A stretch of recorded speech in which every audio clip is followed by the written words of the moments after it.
ട്രോളിന്റെ ഇടയിൽ വന്നോണ്ടിരുന്നതാണ്. ജൂലൈക്ക് ശേഷം June. Flash back. ജൂലൈക്ക് ശേഷം ജൂൺ വരുന്നത് എവിടെയെന്നോ? അത് കഴിഞ്ഞ അടുത്ത വർഷം. ജൂലൈക്ക് ശേഷം ജൂൺ വരുന്നത് എപ്പോഴാ?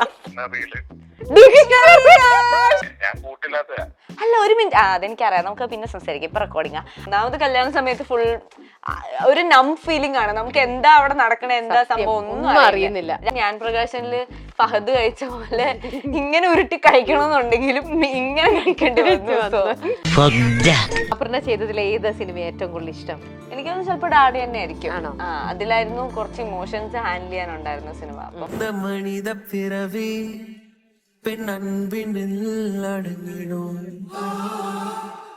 ഓണത്തിന് സദ്യ ഉണ്ടാക്കിയിട്ടുണ്ട്, വിഷുവിന് സദ്യ ഉണ്ടാക്കിയിട്ടുണ്ട്.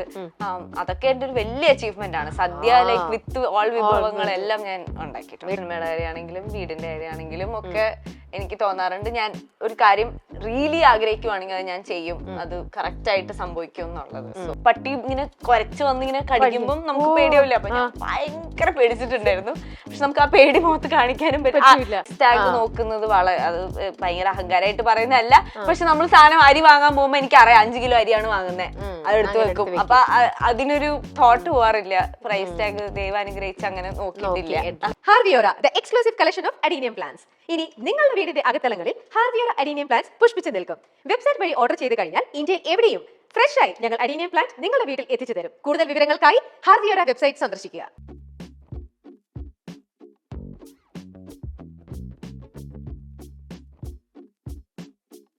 ഇനി ഞാൻ ചോദിക്കാൻ പോണ എന്താണെന്നറിയോ?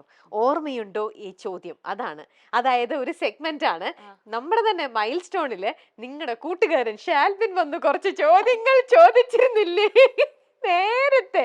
ആ ചോദ്യങ്ങൾ ഇന്ന് ഞാൻ വീണ്ടും ചോദിക്കുമ്പോൾ അന്നത്തെ അതേ ഉത്തരങ്ങൾ തന്നെ കറക്റ്റ് ആയിട്ട് ആ ശരി ഉത്തരം ഓർമ്മയുണ്ടോ? അന്ന് പറഞ്ഞ പൊട്ടത്തര ഉത്തരം തന്നെയാണ് ഇന്നും പറയാൻ പോണത്. അത് കറക്റ്റ് ആയിട്ടുള്ള ഉത്തരം പറയുമോ? എങ്ങനെ ഇത് സംഭവിച്ചു? ഷാൽബിൻ പറഞ്ഞു വിട്ടു. ഷാൽബിൻ പറഞ്ഞു, ഞാൻ അന്തകാലത്ത് അപർണനെ പോയി ഇന്റർവ്യൂ ചെയ്ത് അതേ ചോദ്യങ്ങൾ തന്നെ അപർണയുടെ അടുത്ത് വീണ്ടും ചോദിക്കണം മുതലാളി പറഞ്ഞുകൊണ്ടിരിക്കുക. എനിക്ക് അധികമൊന്നും ഓർമ്മയില്ല. 1-2 എനിക്ക് അന്ന് ട്രോള് കിട്ടിയായിരുന്നു. ആ ട്രോള് ഇത് റീക്രിയേറ്റിംഗ് ട്രോളാണ് ആഫ്റ്റർ 2 years. അത് തെറ്റിച്ച പനിഷ്മെന്റ് പ്രത്യേകം കൊടുക്കണമെന്നാണ് മുതലാളി പറഞ്ഞുകൊണ്ടിരിക്കുന്നത്. ഓക്കെ, അപ്പൊ നമുക്ക് എന്തായാലും ഇതിനകത്ത് എന്തെങ്കിലും പനിഷ്മെന്റ് ഉണ്ടെങ്കിൽ മുതലാളിക്കും കുറച്ച് പനിഷ്മെന്റ് കൊടുക്കാം. അവന് കൊടുക്കാം. അതെ, അവനും കൊടുക്കാം അല്ലെ? അപ്പൊ എന്തായാലും മുതലാളിയുടെ കല്യാണത്തിന് വന്നില്ലല്ലോ. ഇല്ല, വന്നില്ല. അതെന്താ ഷാജി പാപ്പന്റെ കല്യാണത്തിന് വരായിരുന്നു? ഷാജി പാപ്പന്റെ കല്യാണ സമയത്ത് എന്തോ ഉണ്ടായി, അതുകൊണ്ടാണ് ഞാൻ വരാത്തത്. അതാണ് ഞാൻ പിന്നെ മറ്റേ എന്താ പറയാ, അവൻ എവിടെയാണോ ആ പരിസരത്തിന്റെ നേരെ ഓപ്പോസിറ്റ് ഞാൻ പോകുന്നത്. അതുകൊണ്ടാണ് പനിഷ്മെന്റ്. ഞാൻ പിന്നെ എടുത്ത് പറയാഞ്ഞത്. എനിക്ക് മനസ്സിലായി അത് തന്നെയായിരിക്കും. അതിന്റെ പനിഷ്മെന്റ് ആണിത്. അന്ന് മര്യാദക്ക് കല്യാണം ക്ഷണിച്ചപ്പോൾ വന്നിരുന്നെങ്കിൽ ഇന്ന് ഒരു പക്ഷെ സമ്മാനങ്ങളുമായിട്ട് ഇവിടെ വന്ന് നടക്കില്ല. അപ്പൊ അതെ, അന്ന് ഷാൽബിൻ ചോദിച്ച ചോദ്യങ്ങൾ ഞാൻ വീണ്ടും റിപ്പീറ്റ് ചെയ്യാണ് ഷാൽബിന് വേണ്ടിയിട്ട്. ജൂലൈക്ക് ശേഷം ജൂൺ വരുന്നത് എനിക്ക് നല്ല ഓർമ്മ. ഇതെങ്ങാനും ഇപ്പൊ പറഞ്ഞില്ലെങ്കിൽ എന്താ പനിഷ്മെന്റ് കൊടുക്കണ്ടേ? പനിഷ്മെന്റ് അവിടെയാണോ? അവിടുന്ന് തരും, പനിഷ്മെന്റ് കൊടുത്തു വിട്ടിട്ടുണ്ട്. ഇതും ആ ട്രോളിന്റെ ഇടയിൽ വന്നോണ്ടിരുന്നതാണ്. ജൂലൈക്ക് ശേഷം ജൂൺ. അന്ന് പറഞ്ഞതാണ്. ഇവിടെ ആരും പറഞ്ഞു കൊടുക്കില്ല. ഇവർക്ക് ആർക്കും അറിയില്ല. ഇതുപോലത്തെ കാര്യങ്ങൾ അറിയില്ല. പനിഷ്മെന്റ് എന്താ വേണ്ടേ? അതെന്താ ജൂലൈക്ക് ശേഷം ആണോ? എന്നാൽ ഇപ്പൊ എന്താന്നറിയോ, അന്ന് ചോദിച്ച ആളെ തന്നെ നമുക്ക് ഫോൺ വിളിച്ചിട്ട് ചോദിക്കാം ഈ ചോദ്യത്തിന് ഉത്തരം അറിയാവോന്ന്. ഹെൽപ്പ് എടുക്കാൻ ഷാൽബിനെ തന്നെ വിളിക്കാം. ഓക്കെ, ഷാൽബിൻ അന്ന് വെള്ളം കുടിപ്പിച്ചതാ. സ്പീക്കർ ഓൺ ആണോ? അതെ. ബെല്ലടിക്കുന്നില്ലല്ലോ, ശബ്ദം കേൾക്കുന്നില്ലല്ലോ. സൗണ്ട് കേൾക്കുന്നില്ല. ഇപ്പൊ ഇറങ്ങിയുന്നുണ്ട്. ഉണ്ടോ? എന്തടാ പൂസേന്നായിരിക്കും ചോദിക്കുന്നത്. ഒരു കിളിന്ന ശബ്ദം കേൾക്കുമ്പോൾ ഞെട്ടും. ഹലോ ഹലോ, എടാ ഞാനാ അപർണ മോനെ. ഞാനൊരു കാര്യം ചോദിക്കട്ടെ. എന്ത് ടാസ്ക് അല്ല, നീ എനിക്ക് തന്ന ടാസ്ക്. അതിന്റെ ഉത്തരം നീ പറഞ്ഞു. എടാ, ജൂലൈക്ക് ശേഷം ജൂൺ വരുന്നത് എപ്പോഴാ?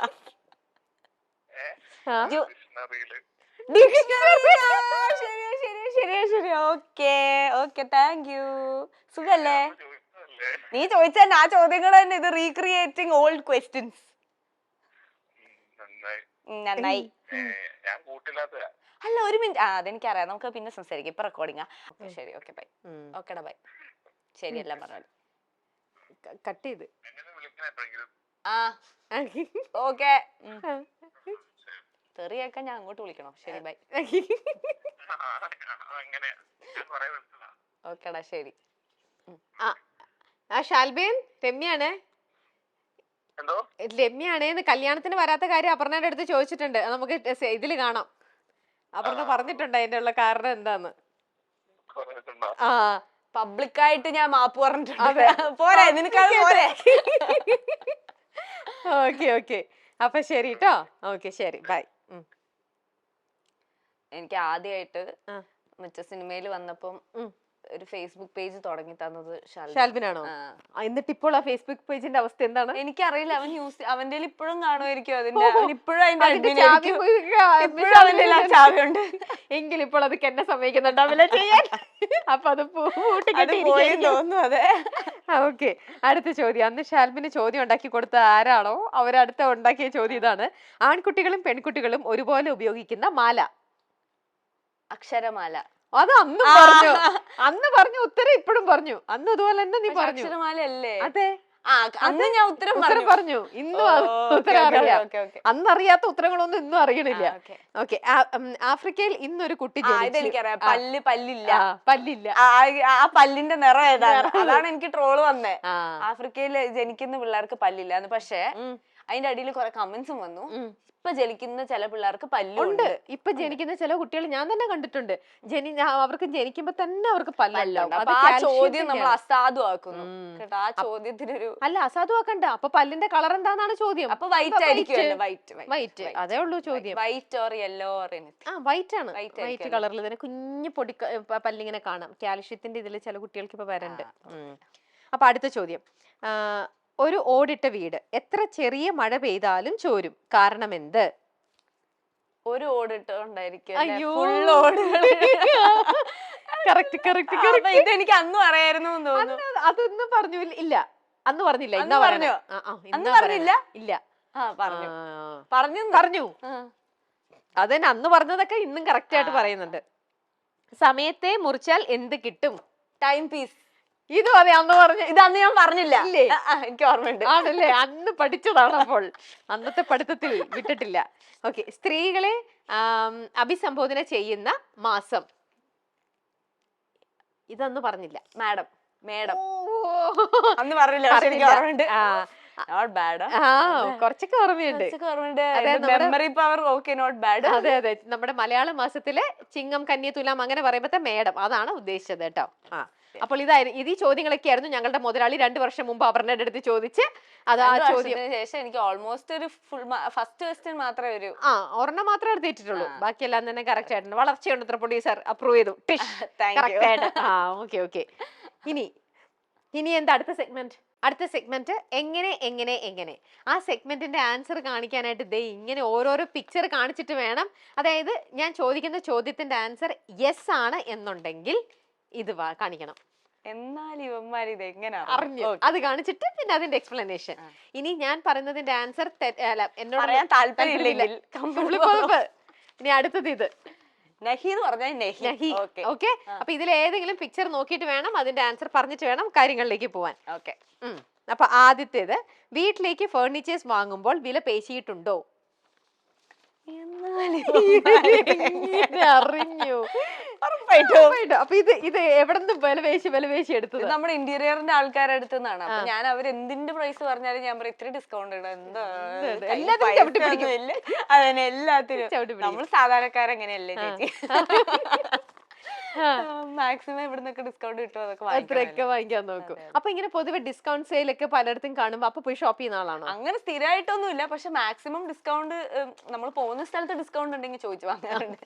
ഡിസ്കൗണ്ട് സെയിൽ നോക്കി പോവാറില്ല, പക്ഷെ എവിടെ പോയാലും ഡിസ്കൗണ്ട്. നമ്മുടെ മനുഷ്യരുടെ ഒരു ഇതല്ലേ, എത്രയാന്ന് പറഞ്ഞാലും നമുക്ക് 1 രൂപയാണെങ്കിലും ഒരു ഡിസ്കൗണ്ട് ചെയ്ത് കിട്ടിയെന്ന് പറയുമ്പോ ഒരു സന്തോഷം, സമാധാനം, ഇതുപോലെ ഫ്രീ കിട്ടുകയാണെങ്കിലും അതൊക്കെ ഒരു പ്രത്യേക ഒരു സന്തോഷം തന്നെയാണ്. ഓക്കെ. മറ്റൊരാൾക്ക് കൊടുക്കാൻ സമ്മാനം വാങ്ങിയിട്ട് പ്രൈസ് ടാഗ് കളയാൻ ആവശ്യപ്പെട്ടിട്ടുണ്ടോ? ഉറപ്പായിട്ടും. അതിപ്പോ വില കൂടിയതാണെങ്കിലും കുറവാണെങ്കിലും നമ്മൾ ഗിഫ്റ്റ് ചെയ്യുമ്പോ അതിന്റെ വില അവരോട് പറയുന്ന മോശമല്ലേ, അതുകൊണ്ട് ഞാൻ കളയാറുണ്ട്. ഓക്കെ. ചില ആൾക്കാർ ഞാൻ കണ്ടിട്ടുണ്ട്, പ്രൈസ് ഭയങ്കര വില കൂടിയ സാധനമാണെങ്കിൽ ആ പ്രൈസ് അവിടെ ഇരിക്കട്ടെ കാണിക്കാൻ വേണ്ടിട്ട് അവരത് ഞാൻ ഇത്ര രൂപയുടെ സാധനമാണ് കൊണ്ടുവന്നതെന്ന് അറിയിക്കാൻ വേണ്ടി. അതിപ്പം വീട്ടിലുള്ള ആർക്കെങ്കിലും ആണ് കൊടുക്കുന്നെങ്കിൽ പറയാലോ, ഇതിന് ഇത്രയും രൂപ ഉണ്ട് കേട്ടോ എന്ന് പറയാം, പക്ഷെ പുറത്തുള്ള ആൾക്കാർക്കൊക്കെ കൊടുക്കാൻ പറയില്ലല്ലോ. ശരി. ഓക്കെ. വാട്സാപ്പ് മെസ്സേജ് പലതവണ സീൻ ചെയ്തിട്ട് റിപ്ലൈ കൊടുക്കാതെ പറ്റിച്ചിട്ടുണ്ടോ? നമ്മുടെ പ്രൊഡ്യൂസർ തന്നെ അതിന് വേണ്ടിട്ട് ചോദ്യമാണ്. നമ്മുടെ പ്രൊഡ്യൂസർ പലതവണ മെസ്സേജ് അയക്കുമ്പോഴും ഇങ്ങനെയാണ് റിയാക്ഷൻ. ഉത്തരം കിട്ടിയില്ലേ? എനിക്ക് എന്താ അറിയോ, ഞാൻ പറഞ്ഞില്ലേ നേരത്തെ കുറച്ച് ആന്റി സോഷ്യൽ, ചില സമയത്ത് എനിക്കൊരു എനർജി ഉണ്ടാവില്ല, എനിക്ക് മടിയുണ്ട് എനിക്ക് സത്യം. എന്റെ ഫ്രണ്ട്സ് ഒക്കെ ഇത് എല്ലാവരും ഇത് അക്സെപ്റ്റ് ചെയ്യും. ഞാൻ എന്റെ വീട്ടിൽ എന്റെ അമ്മയും തന്നെ പറയും ഇവിടെ എത്ര പ്രാവശ്യം വിളിക്കണം എന്നുള്ളത്. എനിക്ക് ചില സമയത്ത് അങ്ങനത്തെ ഒരു ഇതുണ്ട്. അല്ലെങ്കിൽ ചില സമയത്ത് ഞാൻ അങ്ങനെയല്ല, ചില സമയത്ത് എല്ലാം ഞാൻ ഭയങ്കര ഉഷാറോടെ ചെയ്യും, ചില സമയത്ത് എനിക്ക് അങ്ങനത്തെ ഒരു എനിക്ക് ഈ ഒരു ഏജിലുള്ള ആൾക്കാർക്ക് അത് റിലേറ്റ് ചെയ്യാൻ പറ്റുന്നുണ്ടാവും. അതെ അതെ, മനസ്സിലാക്കാം മോളെ, മനസ്സിലാക്കാം. അടുത്തത്, ചില ഇന്റർവ്യൂകൾ കൊടുത്തതിൽ റിഗ്രറ്റ് തോന്നിയിട്ടുണ്ടോ? ഇല്ല ഇതുവരെ ഇതുവരെ ഇല്ല, എല്ലാം ഹാപ്പിയാണ്. ഓക്കെ. നമ്മുടെ ഇന്റർവ്യൂ കഴിയുമ്പോഴും അത് തന്നെ പറയണം. അറിയില്ല, 2 ദിവസം കഴിയും പറയാം, ഇറങ്ങിക്കഴിഞ്ഞ് 2 ദിവസം ഗ്യാപ്പ് ഇട്ടിട്ട് പറയാൻ പറ്റുമോ? പക്ഷെ രമ്യ ചേച്ചി ആയത് കൊണ്ട് എന്തറിയോ, ചില നമുക്ക് മനസ്സിലാവില്ല, ഓരോരുത്തരെ കണ്ടു കഴിഞ്ഞാൽ ചേച്ചി ആകുമ്പോ നമുക്കറിയാം അതിന്റെ ഒരു ക്ലാസ്. ചില ആൾക്കാരെ കാണുമ്പോ നമുക്കറിയാം ഇത് എന്തായാലും ട്രോള് വാങ്ങിച്ചു തരാൻ വേണ്ടി എടുക്കുന്ന ഇന്റർവ്യൂ ആണ്. ഷാൽബിനെയൊക്കെ കണ്ടപ്പോ എനിക്ക് അങ്ങനെ തോന്നിയിരുന്നു. കേക്കണ്ട ഈശ്വര. കല്യാണ സദ്യ ആസ്വദിച്ച് കഴിച്ചിരുന്നോ? ഇല്ല, നഹി. ആകെ ഒന്നാമത് കല്യാണ സമയത്ത് ഫുൾ ഒരു നം ഫീലിംഗ് ആണ്, നമുക്ക് എന്താ അവിടെ നടക്കണേ, എന്താ സംഭവം ഒന്നും അറിയുന്നില്ല. രണ്ടാമത് സദ്യ കഴിക്കുന്ന സമയത്ത് ഫുൾ നമ്മുടെ ക്യാമറ ചേട്ടന്മാരെല്ലാം അവിടെ ഉണ്ടായിരുന്നു. അപ്പൊ നമ്മള് മറ്റേ ഞാൻ പ്രകാശനില് ഫഹദ് കഴിച്ച പോലെ ഇങ്ങനെ ഉരുട്ടി കഴിക്കണമെന്നുണ്ടെങ്കിലും ഇങ്ങനെ കഴിക്കേണ്ടി വന്നു. പറ്റിയില്ല, കഴിക്കാൻ പറ്റില്ല. ഓക്കെ. കല്യാണത്തിന്റെ തിരക്കിൽ എന്തെങ്കിലും സാധനങ്ങൾ നഷ്ടപ്പെട്ടു പോയിട്ടുണ്ടോ? ഇല്ല, ഒന്നുമില്ല. അപ്പൊ നഹി. വിളിക്കാത്ത ആരെങ്കിലും കല്യാണത്തിന് വന്നിരുന്നോ? പിന്നെ എത്രയോ പേര്, എത്രയോ പേര്, ആരൊക്കെയോ. എന്നാൽ ഇവന്മാരിതൊക്കെ എങ്ങനെ അറിഞ്ഞു? ശരിക്കും എന്റെ ഒരു ചിന്ത അത് തന്നെയായിരുന്നു. പക്ഷെ അതിപ്പോ നിങ്ങളുടേതൊക്കെ ഈ പറയുന്ന പോലെ ഇൻവിറ്റേഷൻ കാർഡ് ഒക്കെ കുറെ പോയില്ലേ ഇൻസ്റ്റയിലൂടെയൊക്കെ. അപ്പൊ എല്ലാവർക്കും അറിയാലോ ഇന്ന ദിവസം ഇന്ന ആളുടെ കല്യാണം ഉണ്ട് എന്ന്. അപ്പൊ അതറിഞ്ഞിട്ട് ഈ ആൾക്കാർ വരുന്നത്. പക്ഷെ അവിടെ ഒരു ബാഡ് എക്സ്പീരിയൻസോ ഇല്ല, അങ്ങനെ ഉണ്ടായിട്ടില്ല. നമുക്ക് ബുദ്ധിമുട്ടോ ആരും മറ്റേ പ്രശ്നം ഉണ്ടാക്കുക അങ്ങനെയൊന്നും ഉണ്ടായിട്ടില്ല. സന്തോഷം മാത്രമേ ഉള്ളൂ. പിന്നെ വേറെ കാര്യം എന്താന്ന് വെച്ചാൽ നമ്മള് ഈ സിനിമയിലായതുകൊണ്ടും ഇങ്ങനെ ആൾക്കാർ അറിയുന്നത് കൊണ്ടും ആണല്ലോ ഇങ്ങനെ ഒരു ഇതുണ്ടായത്. അപ്പം I only feel blessed about it. Because ഞാൻ ആഗ്രഹിച്ചാണ്, മറ്റേ നമ്മൾ കാണുമല്ലോ സെലിബ്രിറ്റീസ് വെഡിങ്ങിൽ ആൾക്കാർ വരുന്നു, എൻട്രി ചെയ്യുന്ന വീഡിയോസ് ഒക്കെ യൂട്യൂബിൽ വരുമ്പോൾ വേറെ പലരുടെയും ഒക്കെ മുമ്പിരുന്ന് കണ്ടിട്ടുണ്ട്. പിന്നീട് ഇപ്പം നമ്മുടെ കല്യാണത്തിന് സിനിമയിലുള്ള ആൾക്കാർ ഇവരൊക്കെ വന്നു, കുറെ പേര് വരുന്നു. അപ്പൊ അവരുടെയൊക്കെ വീഡിയോയും കാര്യങ്ങളൊക്കെ വരുമ്പോൾ ഞാൻ ആലോചിക്കുകയാണ്, നമ്മൾ സിനിമയിൽ വന്നു അല്ലെങ്കിൽ സിനിമ കുറച്ച് ചെയ്യാൻ പറ്റി, ഇവരെയൊക്കെ പരിചയപ്പെടാൻ പറ്റി, എല്ലാം ഒരു ബ്ലെസ്സിങ് ആയിട്ട് മാത്രമേ കാണുന്നുള്ളൂ. ഓക്കെ. സ്വന്തം അഭിനയം കണ്ട് നിർത്താതെ ചിരിച്ചിട്ടുണ്ടോ? ഇല്ല തോന്നുന്നു, ഇല്ല ഇതുവരെ ചിരിച്ചിട്ടില്ല. ഇല്ല. എന്റെ അനിയൻ ചിരിച്ചിട്ടുണ്ട് ഡാഡയിൽ ഞാൻ കരയുന്ന കണ്ടിട്ട്. ആണോ? ആ വൃത്തിയായിട്ടവൻ, അതായത് എല്ലാവരും പറഞ്ഞു ആ കരച്ചിൽ നന്നായിട്ടുണ്ട്, പക്ഷെ എന്റെ അനിയൻ മാത്രം പറഞ്ഞു എനിക്ക് എന്താ അറിയില്ല, നിന്റെ ആ കരച്ചിൽ കാണുമ്പോ ചിരി വരും, നീ ഇതിനേക്കാളും വൃത്തികേടായിട്ടാണ് ശരിക്കും എന്ന് പറഞ്ഞിട്ട് അങ്ങനെ പറഞ്ഞു. ദീപകിന് അപർണ ചെയ്തതിൽ ഏത് സിനിമ ഏറ്റവും കൂടുതൽ ഇഷ്ടം? എനിക്കൊന്നും ചിലപ്പോ ഡാഡി തന്നെ ആയിരിക്കും. അതിലായിരുന്നു കുറച്ച് ഇമോഷൻസ് ഹാൻഡിൽ ചെയ്യാനുണ്ടായിരുന്ന സിനിമ, അപ്പം അത് തന്നെ ആയിരിക്കും. പിന്നെ മനോഹരവും ഒരു നല്ലൊരു സിനിമയായിരിക്കും. ഇപ്പൊ പ്രൊജക്ട് എന്തെങ്കിലും വന്നു കഴിയുമ്പോൾ നിങ്ങൾ ഇപ്പൊ പരസ്പരം ചർച്ച ചെയ്തിട്ട് എന്താണ് ഇത് ക്യാരക്ടർ ഞാൻ ഇത് എടുക്കണോ വേണ്ടോ അങ്ങനെ ഒരു മ്യൂച്വൽ അണ്ടർസ്റ്റാൻഡിംഗിലാണോ ഇപ്പൊ നിങ്ങൾ കഥ കേൾക്കുന്നതും? അതൊക്കെ പേഴ്സണൽ ഡിസിഷൻ ആണ്. ഞാൻ കഥ കേട്ടു, എനിക്ക് ഇഷ്ടമായി, ഞാൻ ചെയ്യാൻ പോകുന്നു എന്നുള്ളത് മാത്രമേ ഉള്ളൂ. അത് അങ്ങനെ ഭയങ്കര ഇൻഡെപ്ത് ഡീറ്റെയിൽ പരിപാടിയൊന്നും. Okay okay. അപ്പൊ അങ്ങനെ ലൈഫിൽ അങ്ങനത്തെ ഒരു എല്ലാം നമ്മുടെ ഓൺ ഡിസിഷൻ ആണ്. ഞാൻ അങ്ങനെയാണ് കുറെ. he was also very independent from very young. ഞാനും ഒരു 10-20-21 വയസ്സായപ്പോ മുതൽ വർക്ക് ചെയ്യുന്ന ഒറ്റയ്ക്ക് ചെയ്യുന്ന ആളാണ്. അപ്പൊ പെട്ടെന്ന് അങ്ങനെ ഒരു പെർമിഷനും കാര്യങ്ങളും ഒന്നും ഒട്ടും അക്സെപ്റ്റ് ചെയ്യാൻ പറ്റില്ല, രണ്ടുപേർക്കും പറ്റില്ല. പക്ഷെ നമ്മൾ ഡിസ്കസ് ചെയ്യില്ല എന്നല്ല, ഇതാ കാര്യങ്ങളൊക്കെ പറയും, പക്ഷെ ഒരുമിച്ചിരുന്ന് കഥ കേൾക്കുക അങ്ങനത്തെ പറയുന്നില്ല. ഓക്കെ, രണ്ടും നല്ല ഫ്രീ ബേർഡ്സ് ആയിട്ട് ഇങ്ങനെ പറന്ന് നടക്കുകയാണ്. അതെ, സത്യം. അപ്പൊ ആ സെഗ്മെന്റ് കഴിഞ്ഞു കേട്ടോ, അത് അത്രേ ഉള്ളൂ. ആകെ മറ്റേ നഹീമ ഈ രണ്ടെണ്ണം ഉപയോഗിച്ചില്ലേ, ഇത് പറയാൻ ഒന്നും ഉണ്ടായില്ല, കമ്പിളിപ്പൊന്നും ഉണ്ടായില്ല. ഓക്കെ, ഇനി ലാസ്റ്റ് ഒരേ ഒരു സെഗ്മെന്റും കൂടെ, do you know the rate, അതാണ് സെഗ്മെന്റിന്റെ പേര്.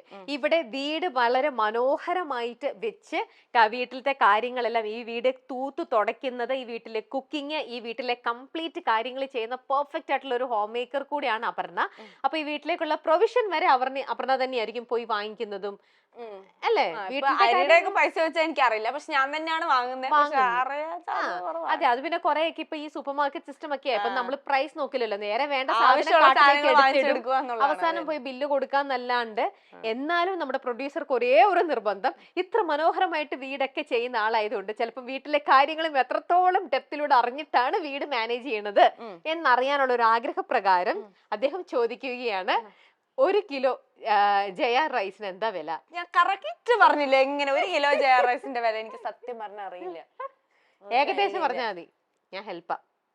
ഞാൻ അപ്പോഴേ പറഞ്ഞു ഇതൊക്കെ കറക്റ്റ് പ്രൈസ് ഒന്നും പറയാൻ പറ്റില്ല, ഏകദേശം ഒരു റേഞ്ച് പറഞ്ഞാൽ മതി.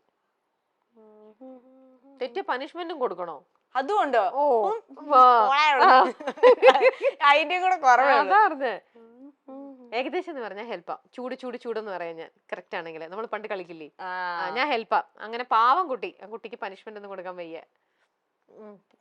30 അവനും അറിയില്ല. അല്ല കുറച്ചും കൂടെ ഒരു 100. അത്രയൊന്നുമില്ല. ജയ റൈസ് കുറച്ചും കൂടെ വില കുറവാ. ആണോ? അതിന് താഴെ 43. ഏകദേശം ഒപ്പിച്ചു. 48 പ്രൈസ്. കണ്ടോ, ഏകദേശം ഒപ്പിച്ചു നമ്മുടെ കുട്ടി. ഓക്കെ, അടുത്തത് 1 കിലോ ഷുഗർ. ഇനി മറക്കരുതെന്ന്. ഇവിടെ എന്ത് റൈസാ നിങ്ങൾ വാങ്ങിക്കണേ? പൊന്നി. അപ്പൊ അതാണ് വ്യത്യാസം. ജയ റൈസ് അതുകൊണ്ട് മാത്രല്ല, ഞാൻ സത്യം പറഞ്ഞ ഇങ്ങനെ മറ്റേ ഈ പ്രൈസ് ടാഗ് നോക്കുന്നത് അത് ഭയങ്കര അഹങ്കാരമായിട്ട് പറയുന്നതല്ല.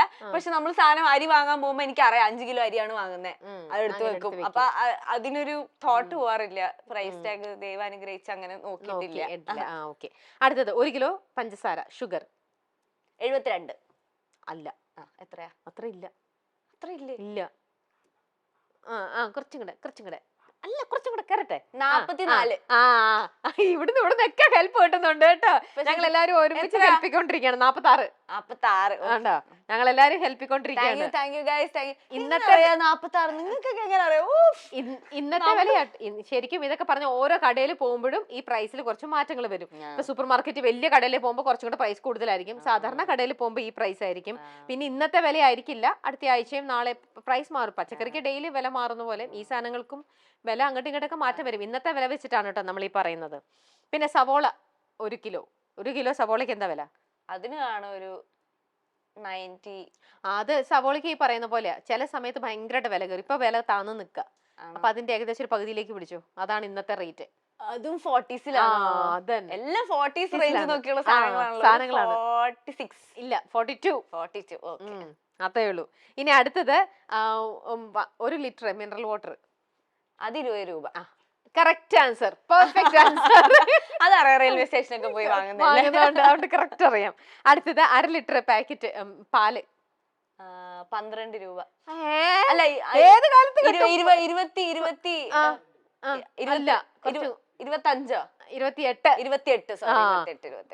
അല്ല, അത് ഞാൻ വാങ്ങുന്നതാണ്, എന്റെ മിസ്റ്റേക്ക് ആണ്, എനിക്കറിയാം. 28. പിന്നെ 12 ഏത് പാലങ്ങനെ കിട്ടണേ. ഓക്കെ, ഇനി അടുത്തത് ഒരു മിൽക്ക് ടീ ഒരു ഗ്ലാസ് നമ്മൾ പാൽച്ചായ പോയിട്ട് സാധാരണ ഏതെങ്കിലും പെട്ടി ഷോപ്പ് ഇല്ലേ, സാധാരണ പെട്ടിക്കടയിൽ പോയിട്ട് ഒരു മിൽക്ക് ടീ വാങ്ങിച്ചാൽ ഏകദേശം എത്ര രൂപയാവും ചായക്ക്? അത് 12 രൂപ. ഇതൊക്കെ ഇങ്ങനെ കറക്റ്റ് ആയിട്ട് പറയണത് അത് സത്യം. 12. അപ്പൊ നീ കുടിക്കാറുണ്ടോ അങ്ങനത്തെ പെട്ടിക്കടയും ചായ? ബിസ്ക്കറ്റും ചായയും കുടിക്കും. എനിക്ക് സ്ഥിരം വാങ്ങി കുടിക്കാൻ ഇഷ്ടമുള്ള ക്രീം ബിസ്ക്കറ്റും ചായയും ഞാൻ എപ്പോഴും വാങ്ങിച്ചു കുടിക്കും. ആണോ? അതെനിക്കറിയാം. അത് ശരി. അപ്പൊ അത് വളരെ കറക്റ്റ് ആയിട്ടാണ് അതിന്റെ ആൻസർ പറഞ്ഞത്. അപ്പൊ എനിക്ക് തോന്നുന്നു ഇതായിരിക്കും ഞാൻ പാൽ പാക്കറ്റിന്റെ ഇതായി മാറിപ്പോയതാ അങ്ങനെ എന്തോ. ഇനി പെട്ടെന്ന് ഒരു സെഗ്മെന്റിലേക്ക് ഓടട്ടെ. ജീവിതം ഇതുവരെ ഒട്ടും ശരിയാകില്ല എന്ന് തോന്നിയ ഒരു കാര്യം ദൈവത്തിന്റെ ഇടപെടൽ കൊണ്ട് ശരിയായത് എന്ത്? കുക്കിംഗ് ആയിരിക്കും ചിലപ്പോ. ദൈവത്തിന്റെ ഇടപെടലാണോ എന്ന് എനിക്കറിയില്ല, പക്ഷെ ജീവിതത്തിൽ എന്നെ കൊണ്ട് പറ്റുമെന്ന് വിചാരിച്ചല്ല, പക്ഷെ ഇപ്പൊ ഞാൻ ചെയ്യുന്നുണ്ട്. അപ്പൊ ഏറ്റവും ടേസ്റ്റ് ആയിട്ട് ഇതുവരെയും ദീപകിന്റെ വയർ തൃപ്തിയോടെ ദീപക് കഴിച്ചെണീറ്റത് അപർണ എന്തുണ്ടാക്കിയത് കഴിച്ചിട്ട്? അങ്ങനൊന്നുമില്ല, എല്ലാം ഭയങ്കര ടേസ്റ്റ് ആണെന്നൊന്നും ഞാൻ പറയുന്നില്ല, പക്ഷെ എല്ലാം കുഴപ്പമില്ലാത്ത രീതിയിൽ സാധാരണ ആവറേജ് ഒരു out of 100 I will give ഒരു 60 മാർക്സ്. ഓക്കെ, ജസ്റ്റ് പാസ് ഒക്കെ ആയിട്ട് ഇങ്ങനെ പാസ്സായി പോകുന്ന മാർക്സ്. പക്ഷെ ഞാൻ ഓണത്തിന് സദ്യ ഉണ്ടാക്കിയിട്ടുണ്ട്, വിഷുവിന് സദ്യ ഉണ്ടാക്കിയിട്ടുണ്ട്. അതൊക്കെ എന്റെ ഒരു വലിയ അച്ചീവ്മെന്റ് ആണ്. സദ്യ ലൈക്ക് വിത്ത് ഓൾ വിഭവങ്ങളെല്ലാം ഞാൻ ഉണ്ടാക്കിയിട്ടുണ്ട്. വെട്ടിക്കി കുട്ടി, അത് മതി. ഇതുവരെ എന്താ ഒരു കേടുപാടും കൂടാണ്ട് വളരെ ഹെൽത്തി ആയിട്ട് പറ്റിയിട്ടില്ല, സൂപ്പറായിട്ട് കൊണ്ടുപോകണു. ഒരു വിഷയത്തെ കുറിച്ച് ഏറ്റവും കൂടുതൽ നാള് വിഷമിച്ചു പോയത്? വിഷയത്തെ കുറിച്ച് വിഷമിച്ചു പോയത് അങ്ങനെ കൊറേ എന്തെങ്കിലും ഒക്കെ ഉണ്ടാവുമായിരിക്കും. എനിക്കിങ്ങനെ പെട്ടെന്ന് ചോദിക്കുമ്പോ അറിയില്ല. ഏറ്റവും കൂടുതൽ പറയാൻ പറ്റാത്ത കാര്യങ്ങളായിരിക്കും ചിലപ്പോ. പറയാൻ പറ്റുന്ന കാര്യം ഏറ്റവും കൂടുതൽ നാള് കോവിഡ് കാലത്ത് വീട്ടിലിരുന്നത്. എനിക്ക് ഒരു പടം കോവിഡ് കഴിഞ്ഞ് കറക്റ്റ് സമയത്ത് ഒരു പടം വന്നിട്ട് അത് എനിക്ക് കോവിഡ് പോസിറ്റീവ് ആയതുകൊണ്ട് ചെയ്യാൻ പറ്റിയില്ല. പക്ഷെ ആ പടം ഇതുവരെ ഇറങ്ങിയിട്ടില്ല. അപ്പം അന്ന് എനിക്ക് ഭയങ്കര വിഷമമായിരുന്നു. എനിക്കൊരു സന്തോഷമുണ്ട്. കുഴപ്പമില്ല, പടം ചെയ്തില്ലെങ്കിലും കുഴപ്പമില്ല, അത് ഇറങ്ങി ഹിറ്റ് ആയിരുന്നെങ്കിൽ ഞാൻ പിന്നെ ജീവിതകാലം മൊത്തം വിഷമിച്ചായിരുന്നു. പക്ഷെ അത് ഇറങ്ങാത്തത് കൊണ്ട് എനിക്ക് സമാധാനം. ഓക്കെ, ഇയാളാണ് എന്റെ ബെറ്റർ ഹാഫ് എന്ന് കൃത്യമായി തീരുമാനമെടുത്ത നിമിഷം? അതറിയില്ല, അത് ആ ഒരു ഫ്ലോയിൽ അങ്ങ് എപ്പോഴേക്കോ. ഇപ്പോഴും എനിക്ക് ചിലപ്പോ തോന്നാറുണ്ട് ഇങ്ങനെ ഞാൻ എന്റെ ബെറ്റർ ഹാഫ് എന്നല്ലേ. പാവം ദീപക് ഇതൊന്നും അറിയാതെ അവിടെ കിടന്നുറങ്ങുന്നുണ്ട് പാവം. അപ്പൊ അതുകൊണ്ട് അറിയില്ല, it just happen like that. ആ ഒരു ഫ്ലോയിൽ അങ്ങ് സംഭവിച്ചു പോയി. ഓക്കെ, ഞാൻ ഒരു നല്ല ഡിസിഷൻ മേക്കർ എന്ന സെൽഫ് പ്രൗഡ് തോന്നിയ നിമിഷം? അതെനിക്ക് ഇടയ്ക്കിടയ്ക്ക് തോന്നാറുണ്ട്. ബിക്കോസ് ഇപ്പൊ ഈ സിനിമയുടെ കാര്യമാണെങ്കിലും വീടിന്റെ കാര്യമാണെങ്കിലും ഒക്കെ എനിക്ക് തോന്നാറുണ്ട് ഞാൻ ഒരു കാര്യം റിയലി ആഗ്രഹിക്കുവാണെങ്കിൽ അത് ഞാൻ ചെയ്യും, അത് കറക്റ്റ് ആയിട്ട് സംഭവിക്കും എന്നുള്ളത്. സോ ആ ഒരു കാര്യത്തിൽ ഞാൻ ഭയങ്കര പ്രൗഡാണ്. അതേപോലെ ഈ at the right momentum proud ആയിട്ട് തോന്നുന്നില്ലേ? കുറെ ദിവസമായിട്ട് ഞങ്ങളുടെ പ്രൊഡ്യൂസർ തലനിന്ന് ഫൈനലി ഞാൻ ചെയ്തു. ഇന്നിപ്പോ ഇങ്ങനെ ഇന്റർവ്യൂ നടന്നപ്പോൾ ഫ്രീ ആണ് സത്യം. നല്ല മനസ്സ് തുറഞ്ഞ് കുറെ ചിരിച്ചു, ഒരേ ബൈബിൾ കുറെ പൊട്ടത്തരങ്ങൾ പറയാൻ പറ്റി. അതെ, സത്യം. ഒരു ടാസ്ക് കംപ്ലീറ്റ് ചെയ്ത പോലെ. ഞാൻ പറഞ്ഞൊരു വാക്കാണ്, അത് എന്റെ മിസ്റ്റേക്ക് കൊണ്ട് ഞാൻ ചെയ്യാം എന്ന് പറഞ്ഞ് ഇങ്ങനെ പുഷ് ചെയ്ത് അവസാനം ഫൈനലി നമ്മൾ അങ്ങനെ ഒരു കാര്യം ചെയ്യുമ്പോ ഒരു അവൻ എന്നെ വിളിക്കില്ല എന്നുള്ള ഒരു നല്ല തൃപ്തിയായില്ലേ? അത് മതി നമുക്ക്, അതല്ലാതെ നമ്മള് ചെയ്യുന്നതിൽ കാര്യമില്ലല്ലോ. ഇനി അടുത്തത്, ഞാനൊരു നല്ല ഡിസിഷൻ മേക്കർ പറഞ്ഞു. കരയേണ്ട ഒരു സാഹചര്യത്തിൽ ഏറ്റവും കൂടുതൽ തന്റെ ഇടത്തോടെ പിടിച്ചു നിന്ന നിമിഷം? കരയേണ്ട സാഹചര്യത്തിൽ അങ്ങനെ കുറെ സിറ്റുവേഷൻസ് ഉണ്ട്. ആണോ? എത്രയൊക്കെയോ സിറ്റുവേഷൻസ് ഉണ്ടായിട്ടുണ്ട്. എപ്പോഴെങ്കിലും നമ്മൾ പബ്ലിക്കായിട്ട് നിൽക്കുമ്പോൾ പെട്ടെന്ന് ആരെങ്കിലും പറയുന്നത് നമുക്ക് ഇമോഷണലി ഭയങ്കരമായിട്ട് ഹേർട്ട് ആവുന്ന സമയത്ത്, പക്ഷെ കരഞ്ഞു കഴിഞ്ഞാൽ മറ്റേ ആൾക്കാർ എന്ത് വിചാരിക്കും എന്നൊക്കെ ചിന്തിക്കുന്ന സാഹചര്യത്തിൽ നമ്മൾ അതിനെ ഒരു ചിരിച്ചിങ്ങനെ ഒന്ന് ഹോൾഡ് ചെയ്ത് അങ്ങനത്തെ സിറ്റുവേഷൻസ് ഒരുപാട് ഉണ്ടായിട്ടുണ്ട്. പൊതുവെ ഭയങ്കര ബോൾഡ് ആണോ അങ്ങനത്തെ ഒരു സിറ്റുവേഷൻ? അല്ലല്ല, ഞാൻ ഒട്ടും ബോൾഡ് അല്ല, ഞാൻ ഭയങ്കര ഇമോഷണൽ ആണ്. പക്ഷെ എന്നാലും എനിക്ക് അങ്ങനെ എല്ലാവരുടെയും മുന്നിൽ കരയാൻ പറ്റില്ല. അതുകൊണ്ട് ഞാൻ മാക്സിമം പിന്നെ ഞാൻ മറ്റേ എപ്പോഴും ചിരിച്ചു നിൽക്കുന്നതാണ്. കുറെ പേരെയൊക്കെ വിചാരിക്കുന്നത് കരയോ അപ്പുറം ദേഷ്യപ്പെടുവോ എന്ന് ചിന്തിക്കുന്ന ആൾക്കാരുണ്ട്. പക്ഷെ ബിക്കോസ് ഞാൻ ഇങ്ങനെ ചിരിച്ച് പക്ഷെ അത് ഒക്കെ കുറെ സ്ഥലങ്ങളിൽ ഞാൻ ഫേക്ക് ചെയ്തിട്ടുണ്ട്. ബിക്കോസ് ചില സമയത്ത് സങ്കടം വരുമ്പോൾ ഞാൻ മറ്റേ കുറച്ചിങ്ങനെ ഒരു 2 സെക്കൻഡ് ക്വൈറ്റ് ആയി പിന്നെ വീട്ടിൽ പോയിട്ടായിരിക്കും അത് ആലോചിക്കുന്നത്. അങ്ങനെയൊക്കെ. പിന്നെ ലക്കിലി ഞാൻ പെട്ടെന്ന് മറക്കും, ഇമോഷൻസ് മറക്കും. ഇന്ന് രാത്രി ദേഷ്യം വന്നാൽ ഞാൻ ഉറങ്ങിണീച്ച രാവിലെ എനിക്ക് ആ ദേഷ്യമേ മറന്നു. അതൊരു പ്ലസും ആണ് മൈനസും ആണ്. ബിക്കോസ് ഞാൻ സ്കൂളിൽ പഠിക്കുമ്പോഴൊക്കെ എന്റെ ഫ്രണ്ട്സ്, ഇപ്പൊ ഞാൻ ഒരാളുമായിട്ട് അടിയായ എന്റെ ടീം അപ്പ് ആയിട്ട് ചിലപ്പോൾ അയാളുമായിട്ട് അടിയാവും എന്റെ ഫ്രണ്ട്സ്. അപ്പം ഞാൻ ഈ പറഞ്ഞ പോലെ 2 ദിവസം കഴിയുമ്പോ എനിക്ക് അയാളുടെ ദേഷ്യം മറക്കും. പക്ഷെ ഇപ്പൊ എനിക്ക് ടീം അപ്പ് ചെയ്ത് അടിയായവര് വിചാരിക്കും ഇപ്പൊ ഞങ്ങളൊക്കെ ആരെ പൊട്ടന്മാരെ നിനക്ക് വേണ്ടി മറ്റേ അടി, അങ്ങനത്തെ സിറ്റുവേഷൻസ് ഉണ്ടായിട്ടുണ്ട്. പക്ഷെ അറ്റ് ദ സെയിം ടൈം എനിക്കൊരു വെയിറ്റ് ആണ് ഒരാളോട് ദേഷ്യമോ അല്ലെങ്കിൽ അങ്ങനെ എന്തെങ്കിലും വരുമ്പോ. അപ്പം ഞാനിങ്ങനെ മൂവ് ഓൺ ചെയ്ത് പെട്ടെന്ന് പോകും. ഓക്കെ, ഇനി ലൈഫിലെ ഏറ്റവും കൂടുതൽ പേടിച്ച നിമിഷം?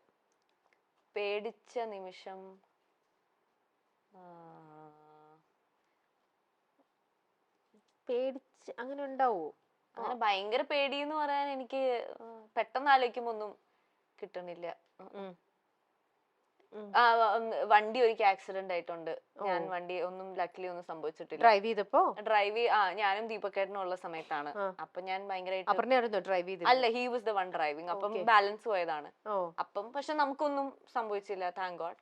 അപ്പൊ ഞാൻ പേടിച്ചിരുന്നു. ഇപ്പൊ ചോദിക്കുമ്പോ എനിക്ക് ഓർമ്മ വരുന്ന പറയാട്ടോ. അങ്ങനെ ഓരോരോ ഇതുണ്ട്. പിന്നെ എന്റെ കഴിഞ്ഞ പടത്തില് പട്ടി അടിക്കുന്ന ഷോട്ട് എടുക്കേണ്ടി വന്നു. പെട്ടെന്ന് ഓർമ്മ വന്നത് പറയുന്ന അതൊന്നും ജീവിതത്തിൽ ഏറ്റവും കൂടുതൽ പേടിച്ചായിരിക്കില്ല, പക്ഷെ എനിക്ക് ഇപ്പൊ ഓർമ്മ വന്നത് പറയാം. അപ്പൊ പട്ടി നമ്മുടെ കൈ വന്ന് കടിക്കുന്ന ഷോട്ട് ഷൂട്ട് ചെയ്യണം. അപ്പൊ കയ്യിൽ നമുക്കൊരു ഗ്ലൗസ് പോലത്തെ സാധനം തരും. അപ്പൊ അതിൽ കടിച്ചാൽ നമുക്ക് കയ്യിലൊന്നും പറ്റില്ല. പക്ഷെ ലിറ്ററലി ദാറ്റ് പട്ടി ഇങ്ങനെ കൊരച്ച് വന്ന് ഇങ്ങനെ കടിക്കുമ്പോൾ നമുക്ക് പേടിയാവില്ല. അപ്പൊ ഞാൻ ഭയങ്കര പേടിച്ചിട്ടുണ്ടായിരുന്നു.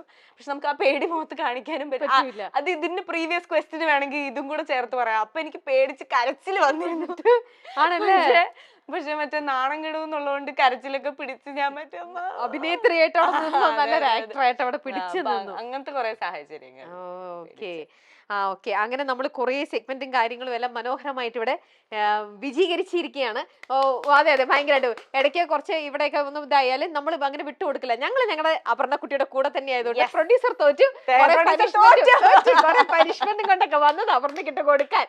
അതൊന്നും ഞങ്ങൾ കൊടുക്കാൻ അരിയുടെയും പഞ്ചസാരയുടെയും എല്ലാത്തിന്റെയും പൈസ പഠിച്ചു വെക്കും നിങ്ങൾക്ക് ഇന്റർവ്യൂ തരുന്നതിന് മുമ്പ്. ഓക്കെ, എന്തായാലും ഈ കാണുന്ന പോലെ തന്നെ ഇതുപോലെ തന്നെ എന്നും ഇത്രയും നല്ല ബബ്ലി ആയിട്ട് ഇതേപോലെ ഇപ്പൊ നിങ്ങൾ കാണുന്ന ഈ അപർണ ഇങ്ങനെ തന്നെ എന്നും ഇതുപോലെ നല്ല ഇതായിട്ട് ഇരിക്കാൻ പറ്റട്ടെ എന്ന് വിഷ് ചെയ്യണു. നമുക്ക് വീണ്ടും കാണാം. Wishing all the best. ദീപകന്റെ അടുത്തും ഞങ്ങളുടെ എല്ലാവരുടെയും അന്വേഷണം പറയണം. എന്തെങ്കിലും രണ്ടുപേരുടെ മനസ്സ് മാറുവാണ്, നമുക്ക് ഒരുമിച്ച് ഒരു ഇന്റർവ്യൂ കൊടുക്കാം എന്ന് തോന്നിയാൽ അപ്പൊ ഷാൽബിനെ വിളിച്ച് മൈൽ സ്റ്റോണിൽ ഞങ്ങൾ പറഞ്ഞ് ഓടിയെത്തും കേട്ടോ. പക്ഷെ അപ്പൊ കൊടുത്താൽ ഇതുപോലെയൊക്കെ തന്നെ ആയിരിക്കും. ഇപ്പൊ ഞാൻ പറഞ്ഞൊക്കെ സത്യമാണെന്ന് നിങ്ങൾക്ക് അന്ന് മനസ്സിലാവും. ഞാനായിരിക്കും സംസാരിക്കുന്ന മുഴുവൻ ഇങ്ങനെ ഇരിക്കും അല്ലെ. അത് സാരമില്ല. എന്തായാലും ശരി, അന്വേഷണം പറയാ. രണ്ടുപേർക്കും എല്ലാവിധ ആശംസകളും നേരുന്നു. Thank you. Okay, bye. Thank U.